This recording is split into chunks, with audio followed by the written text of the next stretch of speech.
Então, a gente viu geradores, agora a gente vai ver receptores. Então, o receptor ele é o contrário do gerador. O gerador ele recebe energia e transforma em energia elétrica. O receptor ele recebe energia elétrica e transforma em outro tipo de energia. Então, as contas são basicamente a mesma. Então, a potência total que ele vai receber de algum gerador em forma de energia elétrica, ele vai consumir uma parte, vai transformar em um determinado tipo de energia e vai dissipar uma outra parte em energia elétrica. Então, as contas são basicamente a mesma coisa. Então, se vocês lembrarem que no gerador, conforme a gente vai aumentando a corrente, a gente vai diminuindo a DDP, aqui é o contrário, ela aumenta. Então, se a gente tiver um circuito que a gente tem gerador, receptor e resistor, o circuito vai ser basicamente assim. O gerador ele vai gerar a energia, ela vai passar pelo resistor, o receptor ele vai consumir a energia. Então, a gente vai ter esse circuito elétrico aqui.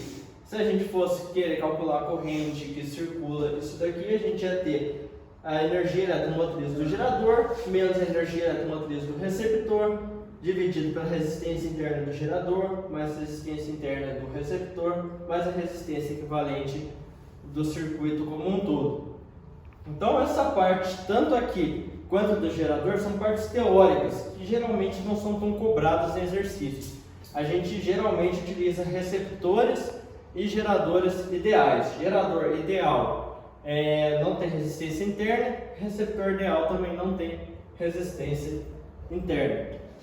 Então, aqui a gente tem um circuito que tem tanto geradores, quanto receptores, quanto resistores. Então, aqui a gente vai utilizar as duas leis de Kirchhoff para conseguir resolver. Então, basicamente, o exercício o quê? Ele quer saber qual que é a corrente que passa nesse amperímetro aqui. Então, o que a gente pode fazer? A gente pode dividir esse circuito como um todo em duas malhas.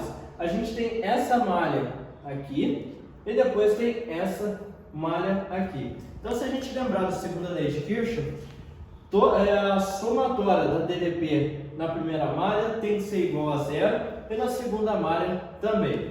Então, lembra, o receptor, a corrente sai do positivo, o gerador, a corrente sai do positivo e o receptor, a corrente sai do negativo. Então, 50 é um gerador, 10 é um gerador, 20 é um receptor.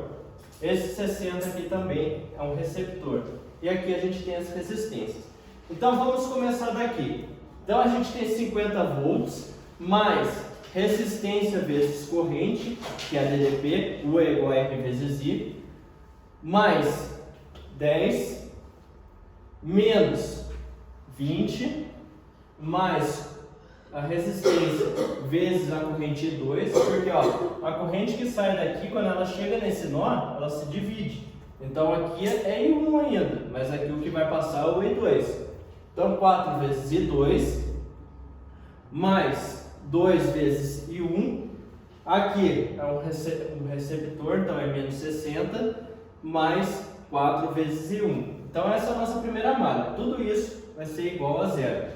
Então a gente corta o que é positivo com o que é negativo, junta as coisas que são iguais, a gente vai ter 8 vezes a corrente I1, mais 4 vezes a corrente I2, vai ser igual a 20. Então I2 é igual a 5 menos 2 I1. Agora na malha 2, então vamos começar daqui. Isso daqui, tá vendo? A corrente está saindo do positivo, está saindo do negativo. Então ela entra no positivo e sai no negativo. Então isso daqui é um receptor. Então é menos 20 mais 4 vezes I3. Se a gente vier para cá, a corrente no sentido contrário da corrente I3. Então não é mais 4 vezes I2, é menos 4 vezes I2. E aqui a gente tem um gerador de 20, mais 20. Então a gente corta isso com isso e a gente tem 4I3 menos 4I2 é igual a zero. Logo, I3 é igual a I2. Então a gente vai para a lei dos nós agora. I1 é igual a I2 mais I3. Mas como I2 e I3 são iguais, I1 é 2 vezes I2 ou 2 vezes I3. Então a gente substitui isso naquela fórmula que a gente tinha achado aqui.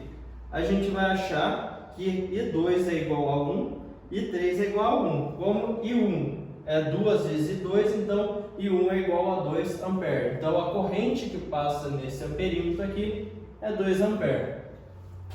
Então aqui a gente está utilizando tudo que a gente aprendeu dentro de um circuito elétrico. Então vocês veem que a parte das leis de Kirchhoff, elas são muito utilizadas para resolver esse tipo de problema aqui. Uma coisa que eu esqueci de mencionar na parte de geradores é que se a gente tiver geradores em paralelo, a DDP vai ser sempre a mesma. Então se a gente tiver 60 pilhas de 1,5 volts, todos em paralelo, se a gente calcular a DDP total vai ser 1,5 volts. Agora se forem em série, a gente soma as DDPs. Então se tiver 4 pilhas de 1,5 volts em série, a gente vai ter 6 volts de DDP total. Só tudo bem?